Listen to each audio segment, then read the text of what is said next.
विषय लिया गया जो देश के आम जनता से जुड़ा है और जिसकी तरफ माननीय राजीव लोचन जी ने इशारा किया कि हालात इतने विस्फोटक हैं, देर से न्याय मिलने के, लंबित मामले बढ़ते जाने के, मुकदमों के निपटारों में बरसों लग जाने के, कि आगे जाके हालात बहुत खराब हो सकते हैं। लोगों का न्याय व्यवस्था से विश्वास जो कुछ हद तक अभी भी टूट गया है, वो पूरी तरह उठ सकता है और उसकी परिणति अपराधों की बढ़ोतरी में। लोग अपना न्याय खुद करने लगे हिंसात्मक तरीकों से या अन्य गैर कानूनी तरीकों से, ऐसी स्थिति बन सकती है। हम देख रहे हैं इसका व्यवहारिक मिसालें हमारे सामने मौजूद है। नक्सलाइट या चंबल के जो डाकू थे, 10 की समस्या क्यों पैदा हुई? इसीलिए कि उनको समय पर पीड़ित लोगों को न्याय नहीं मिला। उन्होंने सब जगह फरियाद लगाई, लेकिन समय पे न्याय न मिलने के कारण उनको हथियार अपने हाथ में उठा लेना पड़ा और वो भागी। नक्सली मूवमेंट के पीछे भी इस तरह की चीजों का बहुत बड़ा, ये तो हम धन्यवाद देना चाहेंगे कुछ एनजीओज को जो आदिवासियों में, दलितों में, पिछड़े वंचित तबकों में काम करके उनके हाथ हकूक के लिए दिलाने के लिए काम करके इस समस्या को विस्फोटक होने से रोक रहे हैं, लोगों को आतंकवादी बनने से या नक्सलाइट बनने से रोक रहे हैं, अग्निशमन का काम। तो न्याय व्यवस्था के मामले में भी ये इस बात पर ध्यान दिया जाना चाहिए। सबसे पहले आज के वेबिनार के माध्यम से हम धन्यवाद देना चाहेंगे हमारे सुप्रीम कोर्ट के नए प्रधान न्यायाधीश माननीय श्री यू ललित जी को, जिन्होंने शायद सुप्रीम कोर्ट के इतिहास में पहली बार इस मुकदमों के निराकरण में लगने वाले अत्यधिक समय के पहलू पर ध्यान देना शुरू किया है कार्यभार संभालने के बाद पहले ही दिन से, और ज्यादा से ज्यादा मुकदमों की लिस्टिंग शुरू की है। ज्यादा से ज्यादा मुकदमे सब जजों को निपटारे के लिए अलॉट करना शुरू किए हैं। अभी एक आंकड़ा आया है आज ही के अखबार में, जस्टिस यू ललित ने बताया कि उन्होंने कार्यभार संभालने के बाद पहले 4 दिनों में ही 1800 से ज्यादा केसों का निपटारा कराया है। ये शायद पहली बार हो। और जो हमारे सुप्रीम कोर्ट के पिछले न्यायाधीश रिटायर हुए हैं जस्टिस रमना जी, उन्होंने भी अपने विदाई समारोह में केवल इसी चीज पे पछतावा जाहिर किया है कि मैं अपने कार्यकाल में ज्यादा से ज्यादा मुकदमों की लिस्टिंग करने से, यानी अधिक से अधिक सुनवाइयां लगाने की व्यवस्था पर ध्यान नहीं दे सका। इस कमी को जस्टिस यू ललित दूर कर रहे हैं, ये बहुत अच्छी बात है। और आज के सेमिनार में जो भी मुद्दे अभी तक उठे हैं और उठेंगे, इन सबको भी हमें प्रयास करना चाहिए कि किसी न किसी माध्यम से कोई जनहित याचिका हो या और कोई अच्छा जरिया जस्टिस यू ललित जी के सामने उठाने चाहिए, क्योंकि उनकी प्राथमिकता हमें नजर आ रही है। वो चाहते हैं कि मुकदमों का जल्दी से जल्दी निराकरण हो, ऐसा सिस्टम बनाया जाए।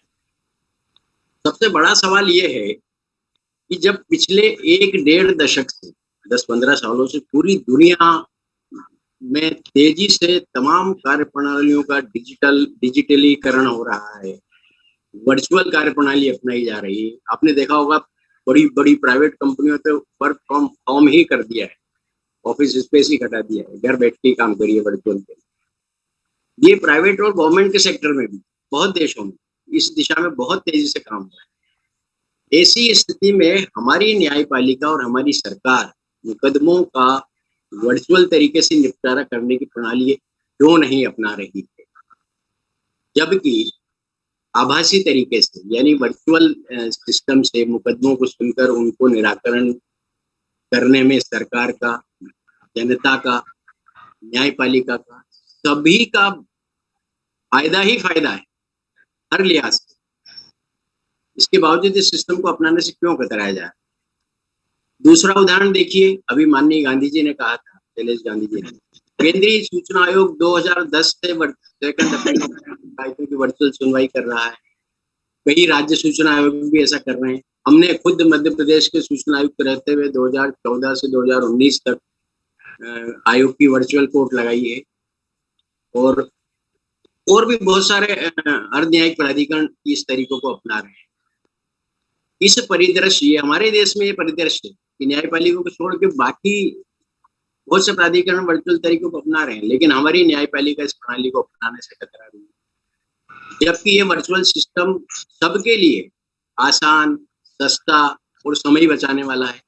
ये चीज सब जानते हैं, इसके बावजूद आपने देखा होगा कि न्यायपालिका का रुख इस वर्चुअल कोर्ट सिस्टम के प्रति नकारात्मक बना हुआ है। ये तो कोरोना को धन्यवाद, जिसकी वजह से सुप्रीम कोर्ट मजबूर हुआ, कुछ हाई कोर्ट भी मजबूर हुए वर्चुअल तरीके से सुनवाई करने के लिए। लेकिन उस दौरान भी ये सुप्रीम कोर्ट के ही एक पीठ में सुनवाई में कहा गया कि ये तरीका अस्थायी तौर पर या कभी-कभी उपयोग के लिए ठीक है, पर इसे सामान्य प्रैक्टिस के रूप में नहीं अपनाया जा सकता, क्योंकि इसमें कई खामियां हैं। हम ये मानते हैं कि वर्चुअल तरीके से कोर्ट लगाने में, मुकदमों का निपटारा करने में कुछ व्यवहारिक दिक्कतें आती है। ये सूचना आयोग की वर्चुअल कोर्ट लगाते समय हमने भी महसूस किया है। लेकिन दिक्कतें हर आप कोई भी नई कार्यप्रणाली अपनाएंगे उसमें आई। जीएसटी लागू की गई, कितनी दिक्कतें आई, सबका धीरे धीरे सुधार हो रहे हैं, बदलाव हो रहे हैं, निराकरण, और जीएसटी कलेक्शन बढ़ता जाए। तो इसी तरह इस वर्चुअल कोर्ट में लगाने में जो भी व्यवहारिक कठिनाई आती है, उनके भी समाधान के रास्ते खोजे जा सकते हैं। लेकिन हमारी पहले मानसिकता तो बने कि हमको इस सिस्टम को अपनाना है। तो ये न्यायपालिका का सोच इस सिस्टम के प्रति सकारात्मक बने, इसके लिए प्रयास करने की बहुत आवश्यकता है। और हमें लगता है कि जस्टिस यूयू ललित जैसे इस सिस्टम के प्रति उनका रुख अनुकूल हो सकता है।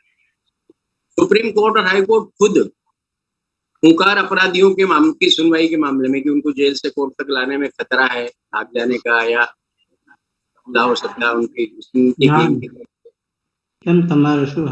तो खुद सुप्रीम कोर्ट, हाई कोर्ट ऐसे खूंखार अपराधियों की सुनवाई वर्चुअल तरीके से करता रहा है। लेकिन ऐसी सुनवाई का मौका सभी पक्षकारों को क्यों नहीं मुहैया करा रही न्यायपालिका, जो कराया जाना चाहिए। एक और देश में आप दूसरा परिदृश्य देखिए, सिर्फ न्यायपालिका को छोड़ के बाकी सब सेक्टरों में कितना तेजी से डिजिटलीकरण हो रहा है, वर्चुअल तौर तरीके अपनाए जा रहे हैं। अभी विश्वविद्यालय ने तय किया है, विश्वविद्यालय अनुदान आयोग ने, यूजीसी, कि हम अब डिजिटल यूनिवर्सिटी शुरू करेंगे। इससे 12वीं पास लोग और प्रोफेशनल्स, पेशेवर लोगों को इसका बहुत फायदा होगा। वो घर बैठे पढ़ाई करके अपना डिग्री डिप्लोमा ले सकेंगे। अभी एक और शुरुआत हुई है कि जो डिजी लॉकर में सेव किए गए डॉक्यूमेंट, जैसे एजुकेशन से related, migration certificate, passing certificate, marksheets, ये और सीबीएसई ने तो ऑनलाइन मार्कशीट भी जारी करना शुरू कर दिया, केंद्रीय माध्यमिक शिक्षा बोर्ड ने।